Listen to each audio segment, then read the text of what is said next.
Smart Job, la suite, avec un bien dans son job consacré à l'épuisement professionnel du dirigeant. Alors il y a beaucoup d'études qui corroborent que ce dirigeant a à la fois des problèmes de santé physique, santé psychologique, un dirigeant épuisé. Comment faire pour l'accompagner, pour l'aider? On en parle avec Marie Daumaison. Bonjour Marie. Bonjour, merci de m'accueillir dans ce parc. Dans ce parc des Princes, des sports et des Princes.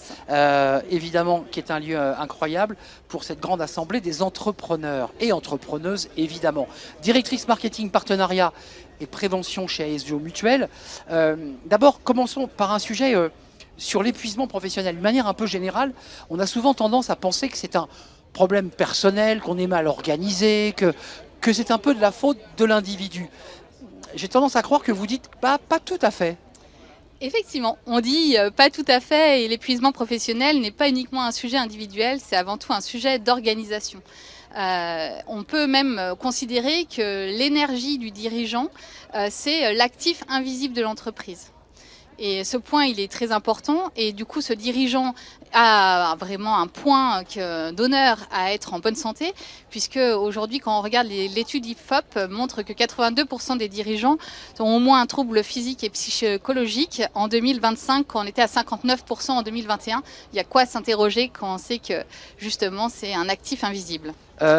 On va parler de la prévention de l'épuisement parce qu'il y a un vrai travail sur le chef d'entreprise. Un mot parce que vous les connaissez bien. Vous avez beaucoup de clients chez Aesio, mais vous avez aussi ces dirigeants. Ils ont un problème avec la vulnérabilité. On ne pose pas le masque. Il y a le côté je suis invincible, je suis un guerrier et je ne fends jamais l'armure. C'est un vrai sujet, ça, en particulier chez le dirigeant. Exactement. Moi, j'aime bien dire que le dirigeant, c'est le dirigeant super-héros. Surtout, j'endosse tout. J'ai pas le droit, je dois avoir une réponse à tout. Et donc derrière, on arrive à une spirale. Une spirale où il se rend pas vraiment compte que finalement, il emmène une organisation qui va s'épuiser, et en commençant par lui. Parce que derrière, on n'attend absolument plus aujourd'hui du dirigeant qui sache tout, qui maîtrise tout. Alors, on peut le voir sous 3 prismes qui est très important. Effectivement, ce dirigeant qui va se dire, en fait, il est un peu seul. Souvent, lorsque je suis à la tête d'une TPE-PME, je suis seule face à mes décisions. Alors du coup, ça me rajoute de la charge. Ce dirigeant qui prend soin, en fait, et on va appeler, il va prendre soin de ses collaborateurs, il va prendre soin de ses partenaires, il va prendre soin de ses clients. Le care, on appelle ça le care. Le care, exactement, ce care. Et puis finalement, qui prend soin de lui. Exact. Et puis ce client, ce dirigeant finalement, qui va amener cette surcharge cognitive, il doit être le super DRH, tout connaître dessus, super financier, arriver à se projeter dans un avenir qui est un avenir incertain. Donc ça fait beaucoup pour lui, et il doit absolument s'arriver à s'entourer. Ça, c'est une question que je pose à celle qui est des cadres de chez Aesio. Est-ce que c'était aux dirigeants de prendre en charge tous ces enjeux de prévention? Parce qu'on lui demande déjà énormément à ce dirigeant. Alors je mets de côté ses troubles, ses burn-out, ses dépressions, ses problèmes de sommeil, mais dans sa fonction, est-ce qu'il doit aussi embrasser cette prévention? Alors, en tout cas, moi je suis convaincue que la prévention doit faire partie de la stratégie de l'entreprise. Donc il doit s'entourer, c'est ce que je dis tout à l'heure, il ne doit pas tout porter à bout de bras, il a de la chance, il a des collaborateurs d'ailleurs qui ont besoin de cette autonomie, qui ont besoin de cette écoute, et donc derrière ça permettra d'avoir des collaborateurs de plus en plus engagés, et donc il pourra gagner en performance, parce qu'on aime bien aussi dire que l'épuisement professionnel, voilà, ça a un impact énorme sur la performance de l'entreprise. Donc il faut absolument le mettre dans la stratégie de l'entreprise. Chez Aesio, quand même, vous accompagnez ces entreprises avec des messages assez forts que vous portez en ce moment sur ce plateau. Quels sont les éléments forts, les éléments clés que vous transmettez?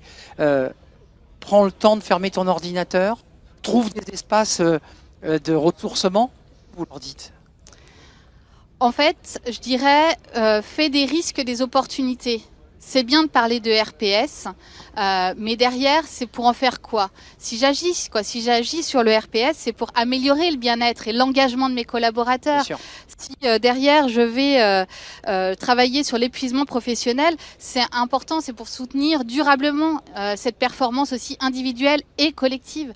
On a souvent des sujets aussi autour de la tension de recrutement. Et là, moi, je pense qu'on a un beau levier pour rendre notre marque employeur plus attractive. Vous évoquiez tout à l'heure les RPS avant de nous quitter. J'ai envie de dire, quand on parle de RPS, c'est déjà qu'il est presque trop tard. On constate les dégâts, l'absentéisme ou des maladies parfois longues. Est-ce qu'il ne faudrait pas mieux investir sur la prévention ? Alors là, pleinement d'accord, je ne pourrais pas dire le contraire. En fait, la prévention, c'est absolument pas un coût. C'est un investissement pour derrière une performance durable et gagner sur la durabilité au niveau de l'entreprise. Donc, je vous pose la question parce qu'elle est double. Le chef d'entreprise, parfois, a très peu de temps à consacrer à ces sujets, et pourtant, il devrait le faire. Et l'entreprise en elle-même, en tant qu'entité juridique, considère que il n'y a pas de ROI. C'est compliqué, ça. En France, on veut absolument mesurer du ROI. Alors, les mentalités changent un petit peu. C'est-à-dire que les entreprises, jusqu'à maintenant, avaient deux indicateurs. L'indicateur opérationnel, ou sinon, on avait un indicateur financier. De plus en plus, on va avoir des baromètres de bien-être au travail, des baromètres d'engagement. Et ces baromètres deviennent véritablement un troisième levier d'indicateur pour les entreprises. Et c'est bon signe. Donc au-delà des baromètres, il faut quand même dire aujourd'hui sur ce plateau, au milieu de milliers d'entrepreneurs, prenez en main la prévention et vous-même, parce que j'ai le sentiment qu'ils pensent beaucoup aux autres et trop peu à eux-mêmes. Alors complètement, j'aurais tendance à dire ne soyez pas sur tous les fronts, appuyez-vous aussi sur vos collaborateurs et ils attendent ça d'ailleurs et vous en serez tout aussi performants. Merci de nous avoir rendu visite. Je rappelle que vous êtes la directrice marketing chez Aesio Prévention. Et c'est un sujet évidemment que vous portez. Merci, chère Madame Daumaison. Merci de nous avoir rendu visite. Et puis évidemment, nos programmes se poursuivent sur Smart Job, ici au Parc des Princes, à l'occasion de cette assemblée, cette grande assemblée des entrepreneurs. C'était un vrai plaisir. Merci à vous. Merci à vous.